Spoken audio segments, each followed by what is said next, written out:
1 साल पहले चिंता हुई। आज बंधुओं मैं बता दूं कि वो नाला के साथ सड़क निर्माण का भी काम करना चाहेगा। इतनी बड़ी योजना जहां हम आज खड़े हैं, ये 5 मई हम लोग करने का प्रयास कर रहे थे कि इसको कैसे राजा गुरुकुल तक पहुंचाया जाए कवर कर करके, लेकिन जब मौका मिला अपने माननीय विधायक जी जब मंत्री बने, उस समय नगर विकास मंत्री रहते हुए इस नाले को पूर्ण रूप से काटने का काम करके और 14 सड़क निर्माण करने का भी काम विभाग द्वारा कराया गया। तो बंधुओं, आज मैं आगे बढ़ता हूँ माननीय मंत्री जी से कि मंच का संचालन संबोधित कीजिए और अपने वाणियों से आज 2025 का आगाज दीजिए विधानसभा चुनाव का। माननीय मंत्री देश का प्रतिनिधि सदस्य है और जिला के प्रभारी भी हैं। भैया सुबोध का से आग्रह करता हूँ कि अपनी वाणियों से बात करके मंच का संचालन कर रहे मेरे छोटे भाई अभिषेक कुमार बंटी जी, जो इसी मोहल्ला के निवासी हैं, मंच पर विराजमान हम सबों के यशस्वी बिहार सरकार के मंत्री और इस क्षेत्र के यशस्वी माननीय विधायक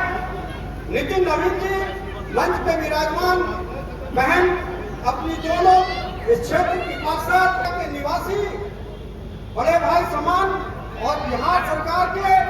अधिकारी रहे, वैसे अपने भाषा के भी बिहार के अध्यक्ष रहे, वैसे अपने सुशांत शेखर जी,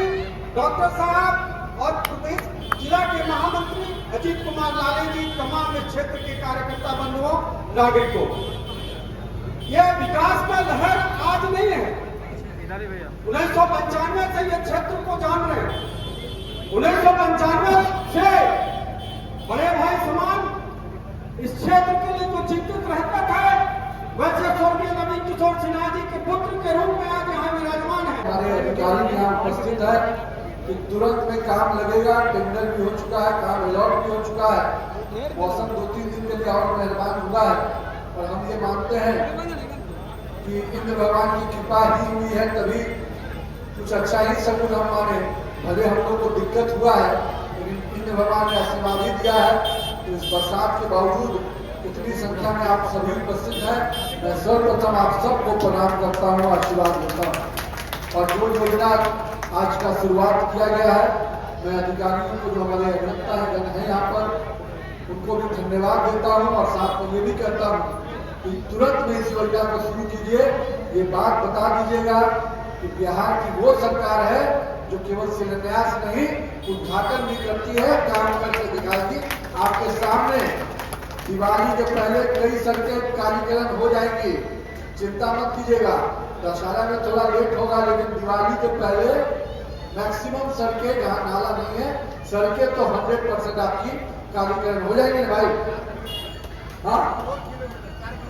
4 किलोमीटर के जो 8 किलोमीटर है, उसमें 4 किलोमीटर की सड़कें दिवाली का, बाकी 4 किलोमीटर का है छोड़े हुए। जहाँ नाला बनेगा उसमें समय लगेगा, बाकी जहाँ नाला नहीं बनना है वहाँ सड़क 4 किलोमीटर की सड़कें दिवाली के पहले। उस दिन तो आचार संहिता लग जाएगा, तो ऐसा मत कहिएगा कि गड़बड़ा जाएगा, ठीक है। तो शिलान्यास हो गया, चिंता मत कीजिएगा, सब तेजी से काम लगेगा और हम काम का मॉनिटरिंग अपने करते हैं, इसलिए आप चिंता मत कीजिएगा। हमारे राजापुर से भी कई भाई लोग आए हुए हैं, बरसात के मौसम है। मैं आज यहाँ पर जो कार्यक्रम तो मैं छोटा करके जा सकता था, और जिस प्रकार से बांकीपुर विधानसभा मैं कह सकता हूँ कि मेरे पिताजी 4 बार और चौथा बार मैं भी विधायक बना 2020 में, तो मुझे लगा कि मैं हर बार अपना रिपोर्ट कार्ड रखता हूँ जो विधानसभा स्तर का होता है, लेकिन इस बार मैंने तय किया कि मैं हर मंडल में जाकर अपना रिपोर्ट कार्ड रखूंगा। जनता की अदालत में मैं अपने कार्यों का लेखा जोखा देकर रहूंगा और उसी रिपोर्ट कार्ड को आपको बीच में देना। मैं कुछ बड़ी चीजें को बताकर, जो कि जैसे कई चीजें हैं, एक कुछ छोटी चीजें आपको जानकारी में देकर, ताकि बरसात के इस मौसम में आपको बहुत तकलीफ हुई है, उसके बावजूद आप उपस्थित हुए हैं, तो मैं कुछ जानकारी देते हुए अपनी बात समाप्त करूंगा। मेरे मन में था कि इसी मंडल का सबसे पुराना एक कम्युनिटी हॉल था, जिसकी चिंता कई कार्यकर्ता हम लोग से करते थे, चाहे वो सुबोध जी मंडल अध्यक्ष रहे हो या बंटी जी से लेकर अभी हमारे सुंदर बाबू हो या विमल जी हो, रुपेश भैया हो, जितने लोग हैं, चाहे उधर के मुन्ना जी, प्यारेलाल भैया, ये सब लोग योगेंद्र बंटी का नजर नहीं आ रहे हैं, नहीं आए हैं। अच्छा चलिए उनका हिसाब करेंगे। हेमू भैया, सबको मैं ये कह रहा हूँ कि ये जो चिल्ड्रंस पार्क था हम लोग, लगातार हम लोग को लगता था कि जीर्ण अवस्था में सामुदायिक भवन, अखिलेश भैया भी यहाँ बैठे हुए हैं, ये भी कई बार हम लोग लड़ते थे। तो मुझे बताते हुए खुशी है कि वो चिल्ड्रन पार्क का जो कम्युनिटी हॉल आप लोग देखते थे, वो एक फ्लोर पे नगर निगम का पूरा ऑफिस पाटलिपुत्र अंचल का, जहां पर सीधे जाकर आप अपना पूरा काम जो नगर निगम संबंधित है वो भी कर सकते हैं। और 3 फ्लोर में सामुदायिक भवन 15 करोड़ की लागत से उसका सैंक्शन हो चुका है, टेंडर हो चुका है, उसका भी काम का शुरुआत इसी हफ्ते होने वाला है। एक बड़ी सौगात इस इलाके के लिए है, क्योंकि मैं मानता हूँ आज के डेट में सामान्य परिवार को शादी ब्याह करने के लिए कोई भी होटल में जाए तो 3 से 4 लाख रुपया लग जाता है। और अब वो नगर निगम का जो कार्यालय बनेगा, उसका जो कम्युनिटी हॉल बनेगा, उस कम्युनिटी हॉल में हर फ्लोर पे 3 फ्लोर है, मुझे नहीं लगता कि 25 से 30 हजार से ज्यादा की उसकी बुकिंग होगी। तो एक बहुत बड़ा सामान्य परिवार के लिए बहुत उपयोगी चीज बना है, बनकर तैयार हो जाएगा। इसके बाद राजा को पुल से लेकर आनंदपुर के इलाके में लोग लगातार हमको कहते थे, नितिन जी आपने बाकल नाला बना दिया, मंदिरी नाला भी 80% बन के तैयार हो गया है, बाकल नाला भी 26 करोड़ की लागत से बन रहा है। तो हमको लगा कि आनंदपुरी नाला क्यों बचे, और आनंदपुरी में गांधीनगर से लेकर कई बार छोटा छोटा पार्ट में हम नाला को पार्ट के रोड बनाते रहे, लेकिन लगा कि जब आप लोगों के आशीर्वाद से नगर विकास मिला, मुझे लगा कि एक झटके में इसका काम होना चाहिए। और करीब 100 करोड़ की लागत से आनंदपुरी का नाला का माननीय मुख्यमंत्री जी ने शिलान्यास कर दिया। अब राजापुर से अटल पथ होते हुए बाबा चौक पटेल नगर तक आप सीधे जा सकते हैं। और जब बाबा चौक से निकलिएगा तो बाबा चौक से केसी नगर नाला भी है, वहां भी पथ निर्माण की सड़क बनने जा रही है, और वहां से फिर केसी नगर नाला से सीधे आप कुर्जी के इलाके में या रामनगरी के इलाके में निकल सकते हैं। वो भी नाला 200 करोड़ की लागत से, जब मैं नगर विकास मंत्री था उसी में स्वीकृत किया, पूरा कुर्जी नाला 200 करोड़ की लागत से बनने जा रहा है। यानी आनंदपुरी नाला, मंदिरी नाला, बाटल नाला और इसके बाद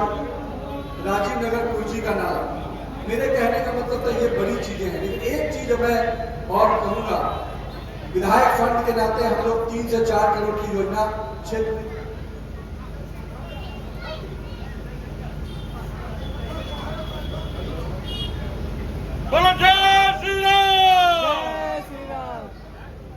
एक बात मेरे अध्यक्ष जी बता रहे हैं जो जानकारी देना आप लोगों के लिए सही में जरूरी है।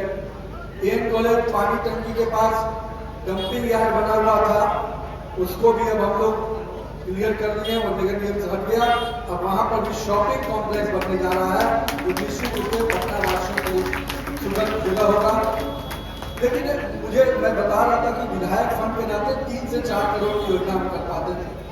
2009 से 13 के बीच में मुख्यमंत्री शहरी विकास योजना थी, उस योजना का लाभ लेकर हम लोग कुछ काम करते थे। लेकिन मुझे खुशी है आपको बताते हुए 2024 में जब मैं नगर विकास मंत्री बना तो फिर से मुख्यमंत्री शहरी विकास योजना का प्रारंभ किया, और शहरी विकास योजना के प्रारंभ होने का जो फायदा है वो मैं आपके बीच में रखूंगा कि शहरी क्षेत्र के विकास के लिए कोई अलग योजना नहीं थी, और मुझे लगा कि नहीं, बिहार में शहरी क्षेत्र का विस्तारीकरण होना है तो उसके लिए अलग से योजना होनी चाहिए। तो हम लोगों ने उसके लिए मुख्यमंत्री समग्र विकास योजना लाया, और 1500 करोड़ 2024-25 में और 1500 करोड़ 2025-26 के लिए उसी समय स्वीकृत किया। उसका लाभ ये मिला कि आपके विधानसभा क्षेत्र में 40 करोड़ की योजना पिछले वित्तीय वर्ष में और 40 करोड़ की योजना इस वित्तीय वर्ष में, यानी 80 करोड़ की योजना से पूरे क्षेत्र में सड़क और नालों का काम शुरू हो गया है। उसमें आपके मंडल में भी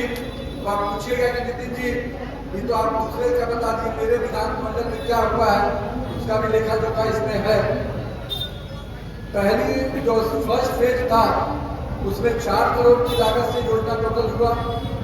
फर्स्ट फेज में, और सेकेंड फेज में भी करीब 2 करोड़ 65 लाख यानी 3 करोड़ की योजना, यानी 80 करोड़ में 7 करोड़ की योजना आपके मंडल में आई है। इसकी जानकारी भी हम लोगों ने बुक के माध्यम से साझा किया है। लेकिन एक चीज जो मुझे बहुत मैंने पिछले 5 साल में जो मुझे बड़ी छुआ, वैसी 3 योजना मैं बताऊंगा जो विधानसभा के स्तर पर मैंने किया और जिसका लगता है कि मुझे मंत्री बनने का अवसर मिला तो पार्टी ने मुझे मौका दिया, तो मुझे भी लगा कि ये मौका कुछ बड़े काम करने का है। 19 साल से मीठापुर का एक ब्रिज लटका हुआ था। लोग कहते थे नितिन जी हम लोग बच्चा से बड़े हो गए, अभी तक मीठापुर का ये ब्रिज लटका हुआ है।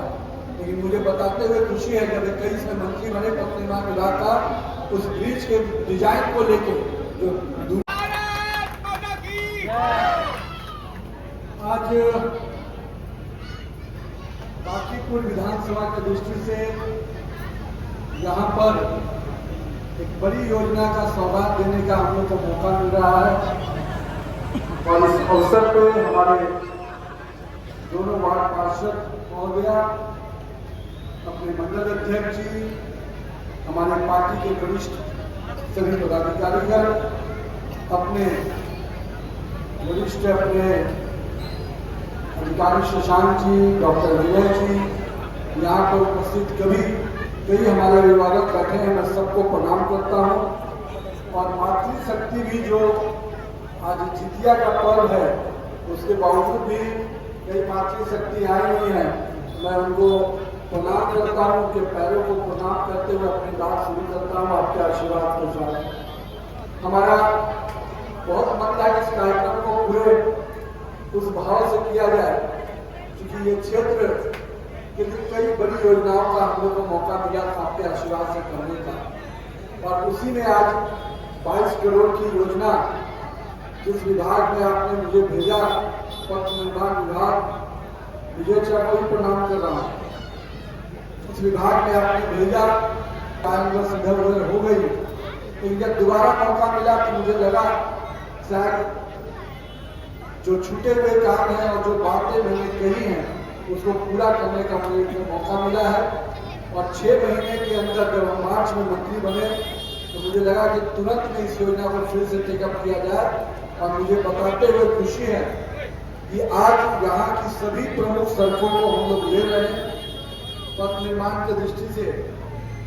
और ये योजना करीब 22 करोड़ की योजना है और इस योजना का लाभ संपूर्ण